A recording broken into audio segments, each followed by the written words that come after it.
Hola, ¿qué tal? Bienvenido a las cápsulas donde vamos a estar discutiendo temas de estimación y detección.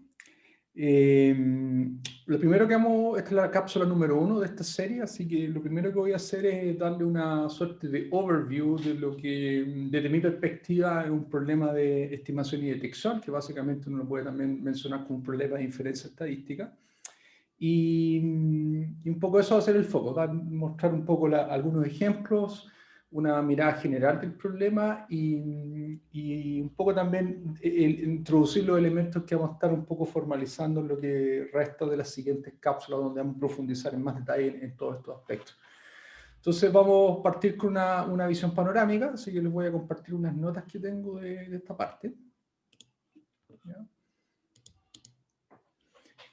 Muy bien, entonces, la primera cápsula de esta serie. Básicamente vamos a partir con una introducción a estimación y detección, que es el foco de lo que vamos a estar discutiendo en esta parte del curso.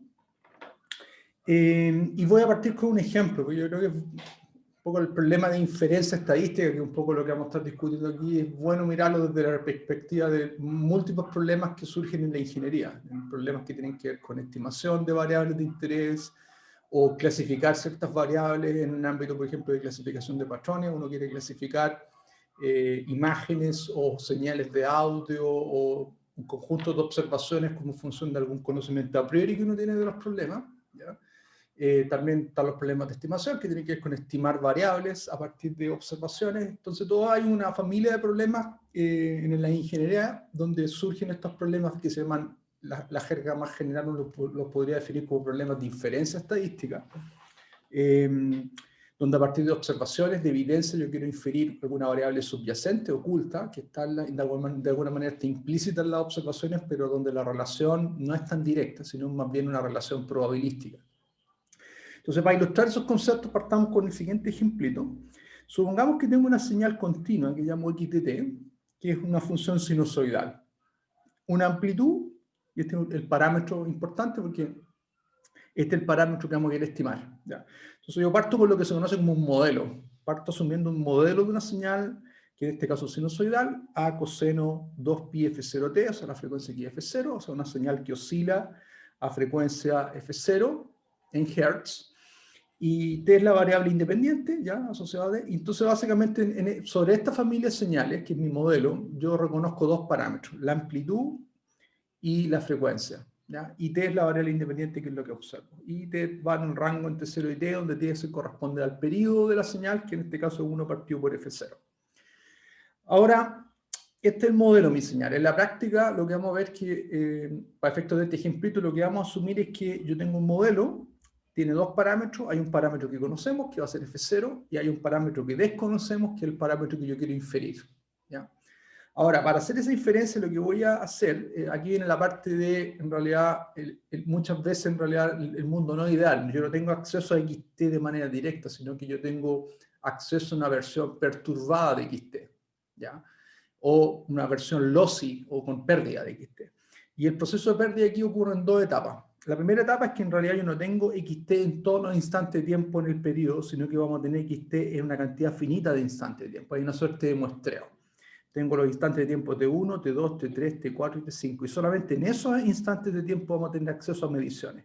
Entonces, esencialmente vamos a tener acceso a XDT1, XDT2, XDT3, XDT4, XDT5. O sea, un vector de dimensión 5. Pero aparte de eso, desafortunadamente muchas veces los sensores en realidad no tienen mediciones de infinita precisión, sino que en realidad cualquier sensor que uno tenga en cualquier aplicación, típicamente están incorporados, o uno tiene que modelar algún tipo de perturbación aleatoria, porque hay un ruido térmico. Por ejemplo, si un sensor de temperatura, típicamente el sensor no es perfecto, hay perturbaciones de la temperatura que son aleatorias, o el mismo sensor tiene algún tipo de dispositivo que genera ruido e incertidumbre, y yo tengo que ser capaz de modelar eso. Eso típicamente en esta jerga se conoce como el ruido de las observaciones o el ruido de la medición. Entonces, ¿cómo vamos a modelar esto? Se modela típicamente en realidad no tengo acceso directo a los instantes XDT1, XDT2, XDT4, XDT5, los instantes puros de la señal que está representado acá gráficamente, sino que tengo versiones perturbadas, donde aquí estoy modelando por la variable N1W un ruido aditivo, es una variable aleatoria que tiene una cierta estadística. ¿Ya? Para efectos de este ejemplo, asumamos, por ejemplo, que una gaussiana de media cero y varianza sigma cuadrado. Eso perfectamente podría ser un módulo de ruido que es súper común en la ingeniería. Modelar los ruidos como ruidos blancos o ruidos gaussianos de varianza sigma cuadrado y media cero. ¿Ya? Entonces, lo que entonces hacemos aquí es que en realidad lo que yo observo, que finalmente es la variable que voy a llamar I de T1, o I1 si quieren, en realidad es una versión perturbada de la señal X de T1, y está perturbada por un ruido aditivo gaussiano. ¿Ya?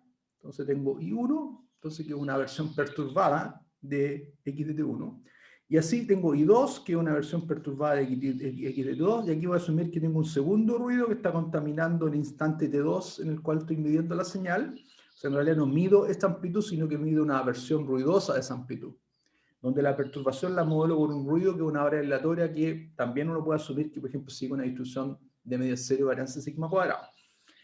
Hasta la última medición que sigo el mismo framework. O sea, tengo que el dato medido corresponde a la señal del modelo, que viene de mi modelo, más una perturbación de ruido aditivo gaussiano. De hecho, aquí explicité que todos los ruidos siguen una estadística gaussiana de varianza sigma cuadrado y media cero, que es un típico, el modelo que se ocupa ampliamente en problemas de comunicaciones, en problemas de inferencia en general, cuando yo tengo... Hay un montón de ámbitos donde efectivamente el ruido se modela como un ruido gaussiano, pero podría ser otra estadística.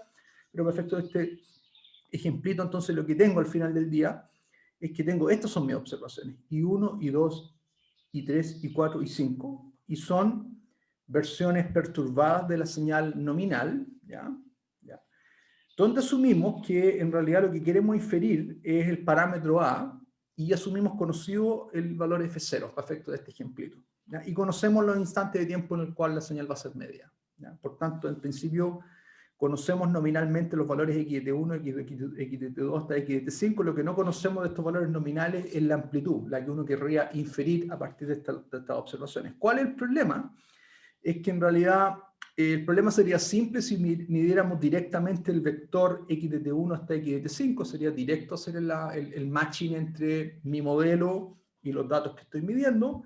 La dificultad práctica viene por el efecto de que se contaminaron esos datos con un ruido, y eso hace que el problema pase a ser un problema determinístico y requiera ser tratado desde el punto de vista probabilístico, ¿ya? Y ese es el ámbito donde la inferencia estadística juega un rol. Cuando yo tengo que las observaciones en realidad son variables aleatorias, son objetos probabilísticos que tengo que modelarlos en el lenguaje de la teoría de las probabilidades.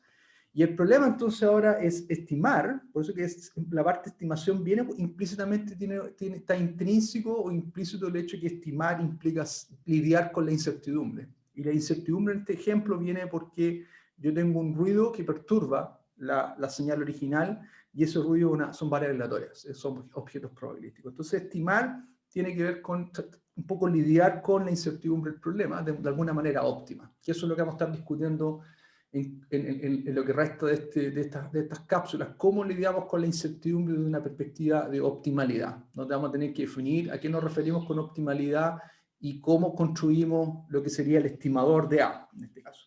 Entonces, el problema de fondo es estimar el parámetro A, en este ejemplito, por medio de estas observaciones que son objetos aleatorios. ¿Ya? Es un vector aleatorio, de hecho, en el lenguaje que ustedes conocieron en el curso de probabilidades. ¿Ya? Entonces, esencialmente, si ustedes se dan cuenta, en realidad A es un valor real, ¿ya? Porque si lo modelamos en la amplitud de una señal, para efectos prácticos podemos decir que da un valor real positivo, ¿ya? Y entonces, en realidad, lo que tenemos que determinar, que eso es cuando formalicemos el problema de estimación, nos vamos a dar cuenta que el objeto que tenemos que caracterizar es lo que se conoce como el estimador, que en este caso es una función que toma los datos como entrada, que son las observaciones de mi problema, y genera la salida una hipótesis de amplitud, o una estimación de la amplitud. Ahora, como la amplitud es un número real positivo, entonces la función tiene que ir desde R5, que es básicamente el espacio donde viven estas observaciones, ¿ya? A R+, a los valores reales positivos. Y donde finalmente mi estimación del parámetro A, fíjense que la estimación no es el parámetro A, sino que es la estimación que yo hago por medio de las observaciones. Es lo que yo llamo R evaluado en las observaciones. Ahora, lo importante es darse cuenta que A es una variable que no es A, o sea, A gorro, que es mi estimación, no es A, y por ende, cuando hablamos del problema de optimalidad, de cómo atacamos el problema de inferencia óptima, de alguna manera tengo que ser capaz de medir la discrepancia que tengo entre la variable que yo estimo a partir de mi estimador, que es esta función, y el valor real que tomó el parámetro A. Y es el tipo de análisis que vamos a estar haciendo después cuando ataquemos el problema de encontrar la regla óptima o el estimador óptimo en este contexto. No les voy a dar más detalles, pero un poco eso lo vamos a estar discutiendo en lo que resta de las cápsulas, cómo formalizar estas ideas que estoy un poco elaborando desde el punto de vista general. Ahora, un poco ese es el problema, pero ya este ejemplito que es simple de alguna forma, ilustra un poco todos los elementos que van a estar siendo parte de los problemas de inferencia estadística. Típicamente los elementos son que uno parte de un modelo, que en este caso este modelo señal, que tiene parámetros, en este caso tiene dos parámetros, un parámetro se asume conocido, un parámetro desconocido, que es el parámetro que queremos estimar. Aparte hay una ecuación de observación, que es la que se modela aquí con la señal más un ruido, ¿ya? Y en la ecuación de observación típicamente está incorporado un modelo de incertidumbre, ¿ya? Hay una perturbación aleatoria, ¿ya? Y esa perturbación aleatoria es nuestro adversario de alguna manera. Tenemos que lidiar con la incertidumbre, tenemos que lidiar con el ruido de manera óptima. ¿Y cómo lidiamos con el ruido? Es por medio de esta regla de decisión, que un poco toma las observaciones ruidosas y me genera la mejor estimación o el mejor guess de lo que es el parámetro real. Y el mejor tiene que ser formalizado en algún sentido, que es lo que vamos a estar discutiendo, ¿ya? ¿Por qué? Porque efectivamente, si se dan cuenta, que es lo que voy a comentar acá, dado que I1 hasta I5 son objetos aleatorios, porque provienen de este modelo, donde aquí tengo variables aleatorias que son los ruidos, o sea, estas observaciones son aleatorias. Ahora acá tengo fíjense que mi estimación es una función R evaluado en un objeto aleatorio. Por ende, este objeto acá es un objeto aleatorio también. Es una variable aleatoria, en este caso con valores los reales.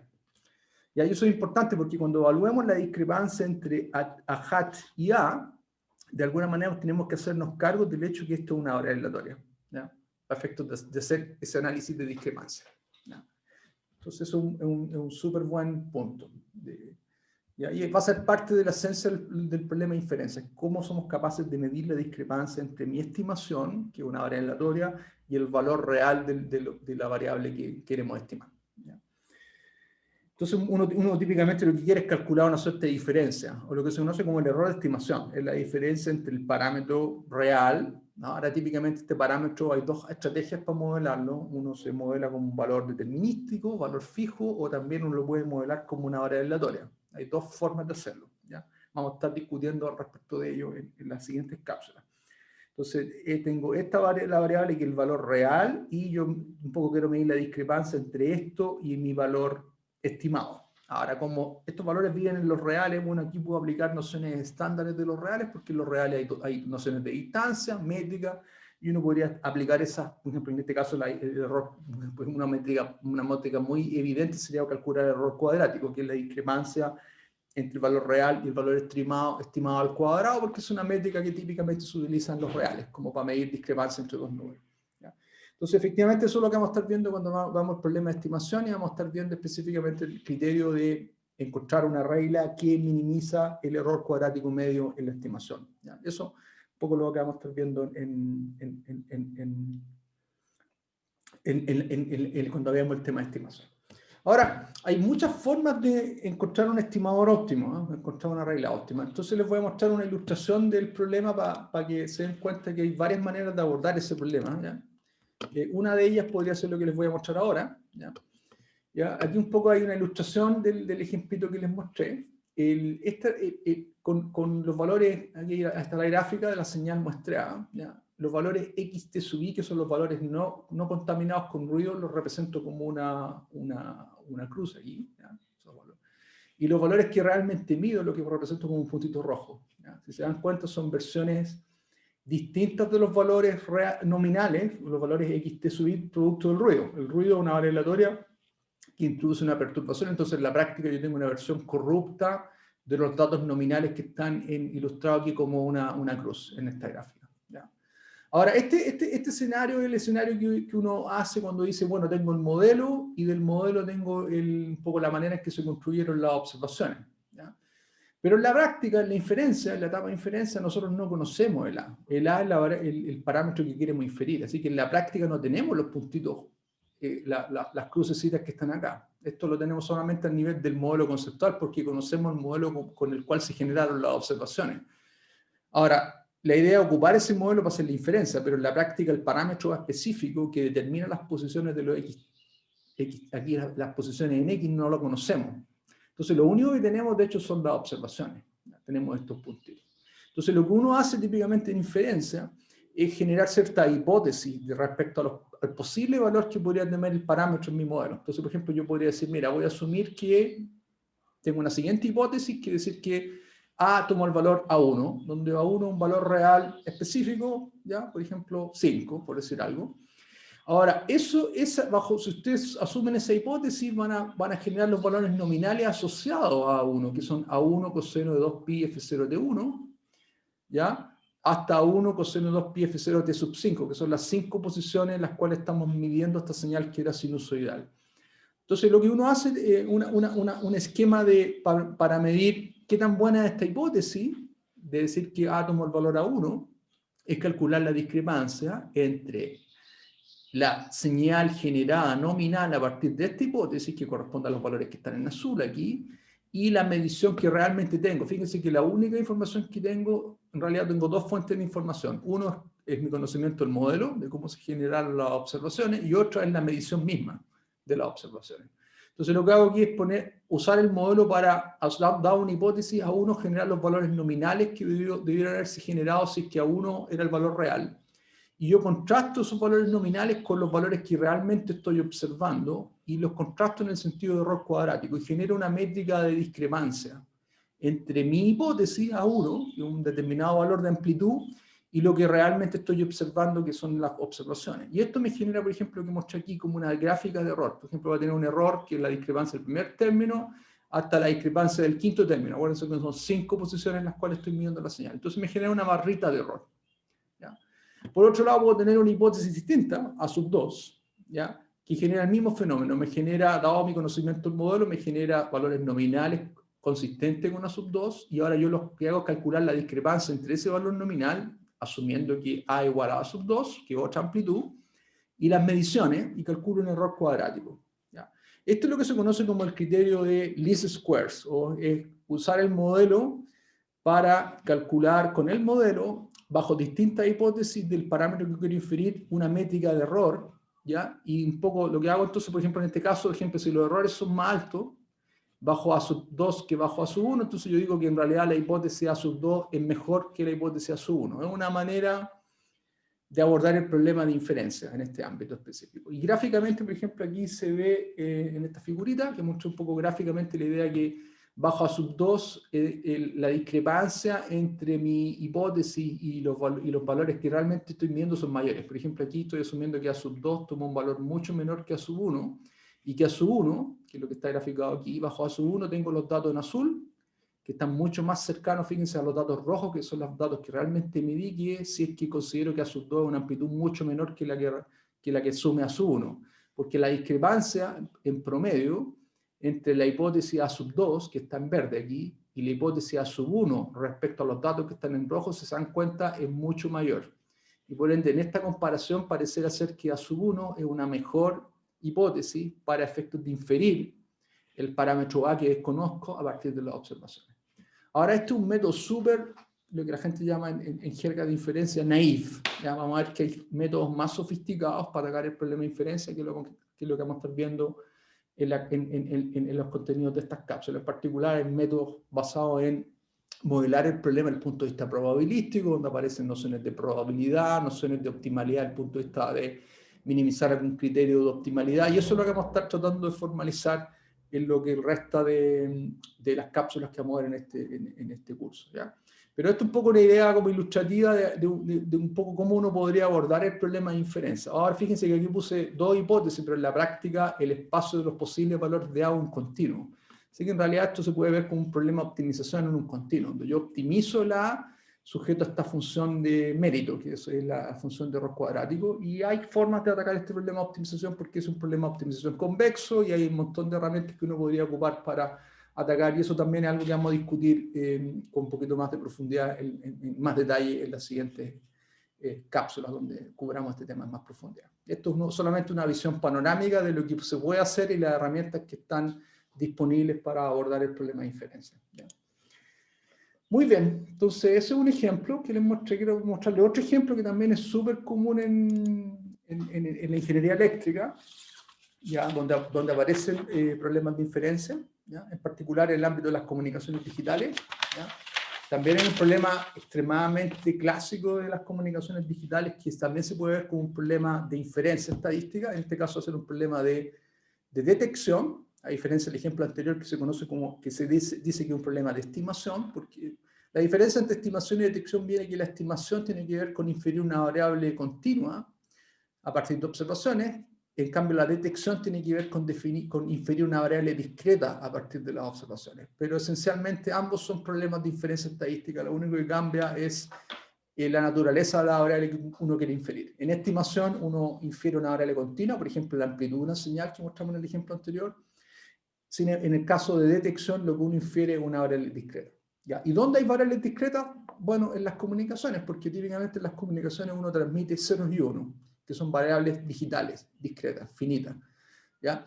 Y uno quiere transmitir una cantidad finita de variables discretas y poder recuperar una cantidad finita de variables discretas, ¿ya? A través de un problema de inferencia, ¿ya? Y eso es lo que vamos a ilustrar en este ejemplo. Por ejemplo, supongamos que θ es el bits de información que vamos a transmitir desde un punto A a un punto B, y el caso más simple es asumir que θ es una variable binaria que tiene dos posibles escenarios, o transmito un 0 o transmito un 1.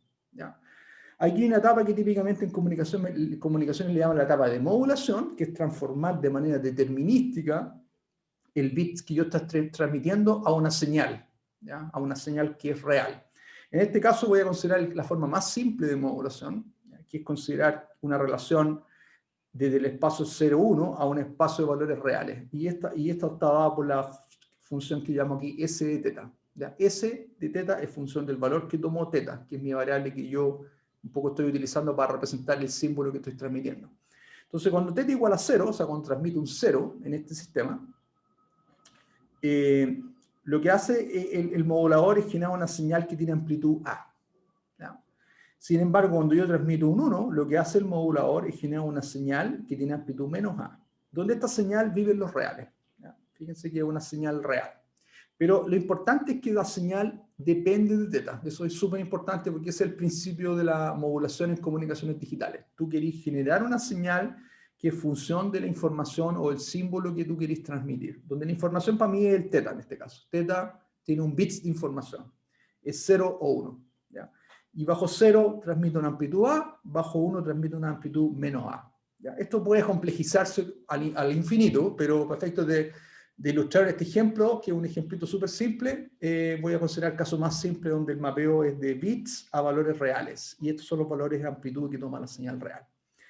Ahora, finalmente, una vez que tengo la señal, aquí viene el proceso de corrupción. ¿Ya? Aquí viene lo que se conoce como el canal de comunicación, y un módulo de canal tradicional que la gente utiliza en comunicaciones digitales, el concepto de ruido aditivo gaussiano. Entonces, lo que yo observo, que voy a definirlo como la variable x de w, ¿ya? Esta es mi observación, en realidad es S de θ, ¿ya? La señal real, contaminado por un ruido gaussiano. O sea, es S de θ más NW, donde NW es una variable aleatoria gaussiana de media 0 y variancia sigma cuadrado. ¿Ya? Nuevamente, este modelo de ruido aditivo gaussiano es ampliamente utilizado en comunicaciones digitales y se ha estudiado ampliamente, y es típico lo que se conoce como canal aditivo gaussiano. ¿Ya?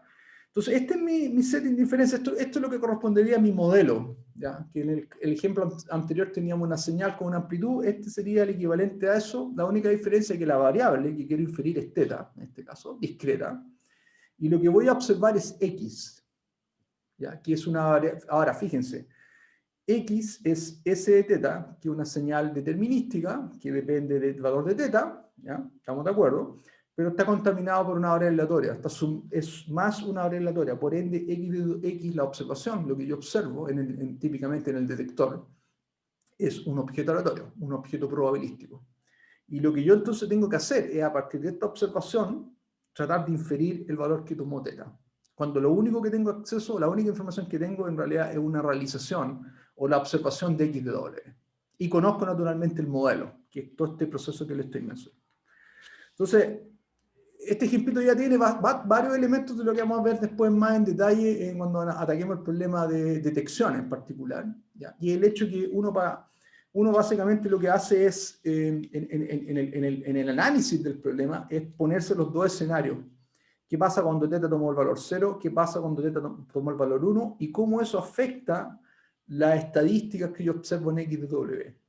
¿Ya? Y este es un ejemplito súper bueno porque ilustra gráficamente lo que ocurre. Fíjense, cuando ustedes transmiten 0, lo que obtienen acá es S de θ igual a A, bajo esa hipótesis. Si yo me pongo la hipótesis de que θ, que se transmitió 0, o sea que θ tomó el valor 0, S de θ vale A, y ahora X de W en realidad es A más un ruido aditivo gaussiano de media 0 y varianza sigma cuadrado. Pero como le estoy sumando A, en realidad X de W es un ruido gaussiano de media A y varianza sigma cuadrado. Entonces lo que tengo es que bajo la hipótesis de que se transmitió 0, o la hipótesis θ igual a 0, tengo que X de W sigue este principio. O sea, aquí estoy ocupando el modelo que les mencioné yo. Este es mi modelo, estoy ocupando la información que me da el modelo, y me pongo en esta hipótesis y observo que las estadísticas que yo observo de X de W es una distribución de media A y varianza sigma cuadrado, que se representa aquí como una gaussiana. Esta es la representación de la función de densidad de probabilidad de la gaussiana, centrada en A y de varianza sigma cuadrado, que es lo que grafico acá. ¿Ya? X de W es un valor real, así que una variable aleatoria real. ¿Ya? Y esta es su función de densidad de probabilidad, ¿ya? Según lo que estudiaron en el curso de probabilidades. Sin embargo, si yo transmito 1, que el otro escenario, fíjense, si ustedes transmiten 1, en realidad S de θ, la salida del modulador es menos A, y ahora es el menos A el que yo contamino por un ruido gaussiano. Entonces lo que me queda es que X de W es menos A más un ruido gaussiano de media 0 y varianza sigma cuadrado, lo que implica lo que está acá. Bajo θ igual a 1, tengo esta relación, viene de mi modelo, y por ende en realidad la estadística que sigue esto ahora es una variable aleatoria de media menos A y varianza sigma cuadrado. Muy importante porque lo que observamos entonces es que bajo las dos hipótesis lo que uno observa en el XW es que cambian sus estadísticas. Paso de un escenario donde la distribución está centrada en A un escenario donde la distribución está centrada en menos A. Y esa es la clave de los problemas de inferencia, ¿ya? Que es importantísimo que bajo distintos valores de la variable que yo quiero inferir hay un cambio significativo en las estadísticas de la variable que estoy observando, porque eso es lo que permite, un poco esa es la premisa básica, que me garantiza que yo tenga la expectativa de poder estimar el parámetro θ, en este caso, a partir de las observaciones. ¿Ya? Tiene que haber un cambio en las estadísticas de XW. O sea, tiene que haber un efecto. O sea, si ustedes cambian el parámetro θ, tiene que expresarse eso de alguna manera en XW. Y lo interesante es que en este ejemplito se expresa en términos del cambio en las estadísticas que uno observa en XW.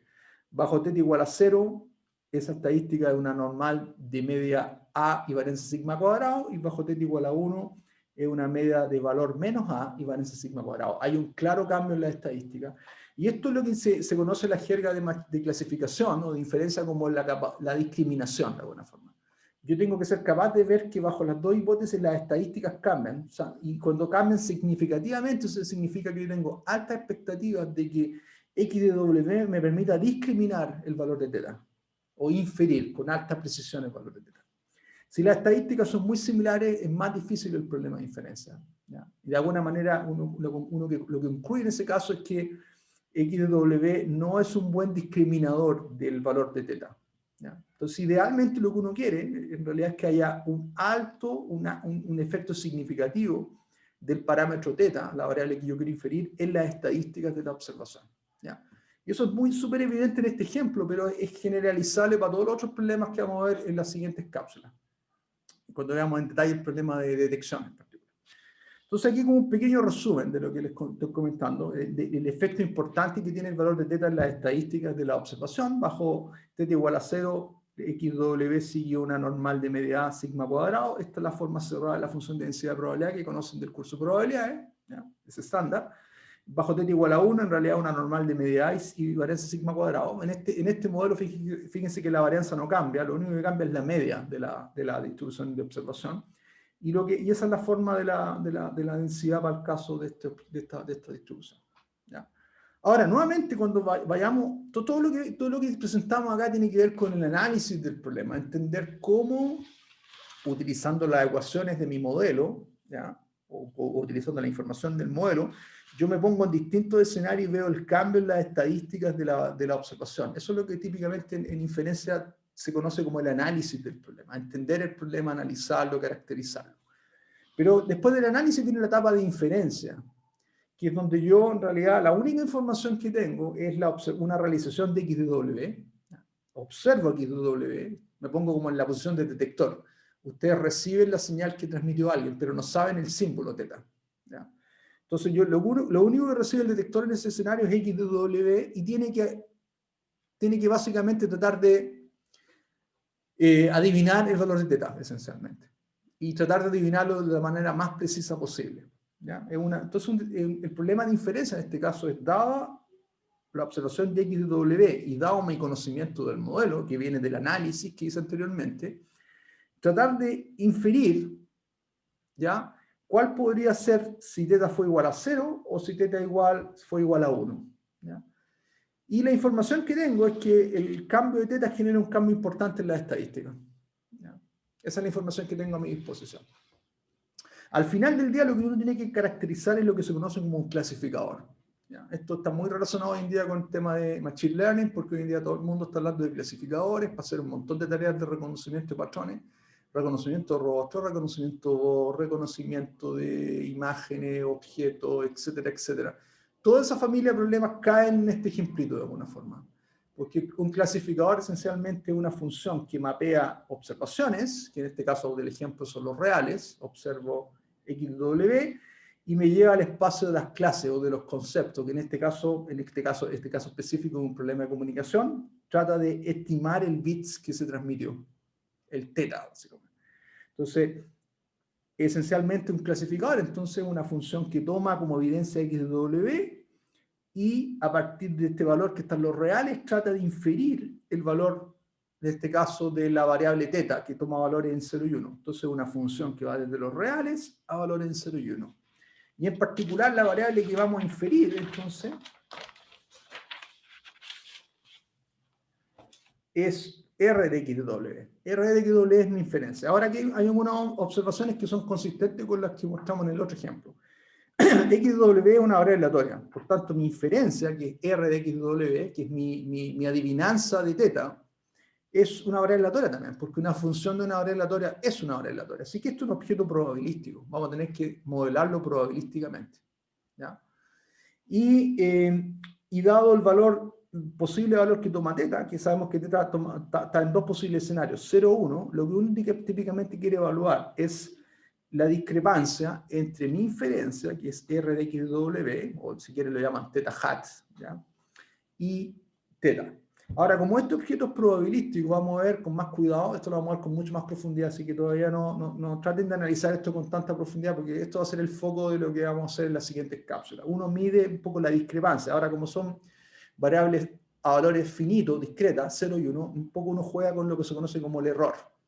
El error es básicamente la probabilidad, y aquí, ¿por qué pongo probabilidad? Porque les dije que R de X de W es una variable aleatoria, así que es un objeto que tiene una probabilidad asociada. Entonces yo quiero calcular la probabilidad de que R de X de W sea distinto del θ. Y típicamente hay dos escenarios para eso, que son los mismos dos escenarios que discutimos en el ejemplo. Bajo θ igual a 0, yo tengo una cierta estadística y voy a calcular entonces la probabilidad de que R de X de W, que la variable que infiero, sea distinta de 0, dado que θ igual a 0. Un poco esto se conoce como la probabilidad de error bajo la hipótesis de que θ igual a 0.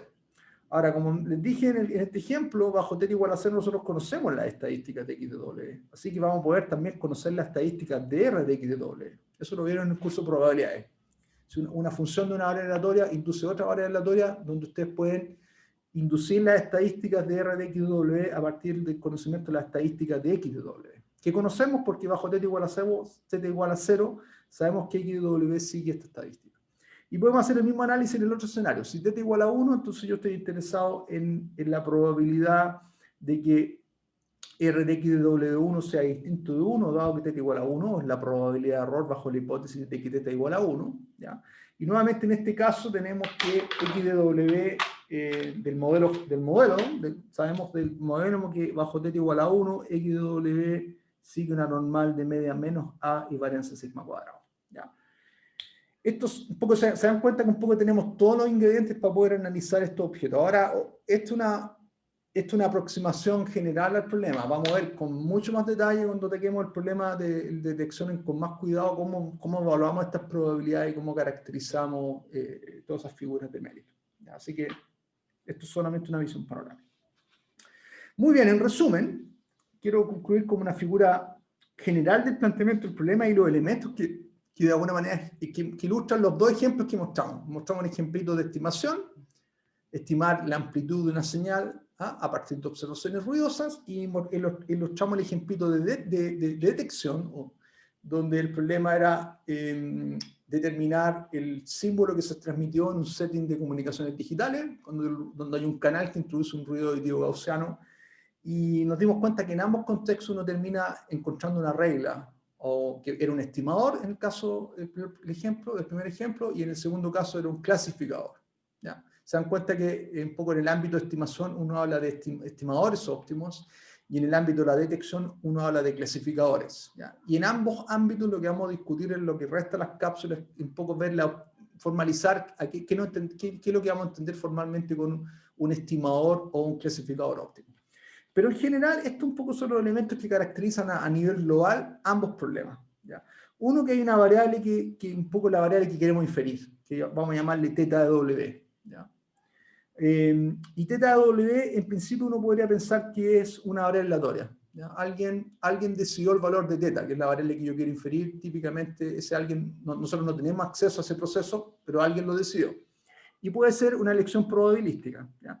Entonces yo puedo tener lo que se conoce como la distribución a priori de la variable que yo quiero inferir. θ entonces sería la variable que quiero inferir y tiene una cierta distribución. Por ejemplo, voy a ilustrarlo en el caso del problema de detección, pero esto también es válido para el problema de estimación. Por ejemplo, si θ W es binaria, entonces tengo una probabilidad de que θ W tomó el valor 0 y tengo una probabilidad de que θ W tomó el valor 1. Y eso es lo que se conoce en la jerga de inferencia, la distribución a priori de la variable que uno quiere inferir. Aparte, entonces, esto es como un primer elemento que ya está presente de manera general en los problemas de inferencia. Hay una variable que yo quiero inferir, que en este caso es θW. Por otro lado, hay un módulo de ruido, que en ambos ejemplitos que discutimos aparece de manera natural, como un ruido auditivo gaussiano, pero hay modelos más generales. Pero en general, uno puede decir que un modelo de ruido lo que me da es una relación que relaciona θ, que es la variable que quiero inferir, con una observación, que es la evidencia que yo voy a tener para efectos de inferir la variable que desconozco. θW es la variable que desconozco, que no tengo acceso. Lo que sí tengo acceso es a X de W. Y la relación que hay entre θ y X es probabilística, es típicamente a través de un modelo que nos dan y que caracteriza, y ese modelo es probabilístico, o sea, la relación entre θ y X no es determinística, sino es probabilística, y típicamente se modela por estas probabilidades condicionales. Es la probabilidad de que X pertenezca a un conjunto A, dado θ igual a 0 o dado θ igual a 1, para efectos de este ejemplito que es un problema de detección. Y esto es lo que se conoce como la probabilidad de observación, o la distribución de observación de las variables X. Entonces, típicamente esto es lo que se conoce como el modelo de mi problema. O sea, me dan la distribución a priori de la variable que quiero inferir, y me dan la probabilidad condicional de la observación dada el parámetro que quiero inferir. Con eso ustedes pueden construir la distribución conjunta, de lo que conocen de la regla de Bayes del curso de probabilidades, porque la distribución conjunta de que θW toma un valor θ específico y que XW pertenezca a un conjunto, ¿ya? Por ejemplo los reales, esencialmente la pueden descomponer como la probabilidad condicional de X dado θ por la probabilidad marginal de θ. Entonces aquí están los dos elementos que determinan mi problema: la distribución a priori de las variables que quiero inferir y lo que se conoce como el modelo de observación o la distribución de observación. Entonces, esto es lo que determina a nivel probabilístico mi problema. Ahora, dependiendo del caso específico que veamos, nos vamos a dar cuenta que vamos a poder caracterizar de manera precisa todas estas probabilidades cuando ataquemos problemas específicos. Pero este es como el modelo general, abstracto.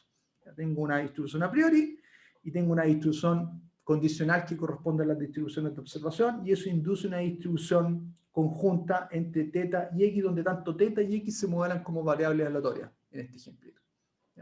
Esto lo vamos a ver también con mucho más cuidado cuando veamos específicamente las siguientes cápsulas, los dos problemas donde vamos a estar trabajando, que es el problema de detección y el problema de estimación. Así que no se asusten, solamente les estoy dando una visión panorámica de los elementos que tienen la formalización del problema. Y finalmente, lo que yo quiero decidir, que es lo que ustedes van a diseñar en realidad, esto es el problema, en realidad de aquí para acá es lo que define mi problema.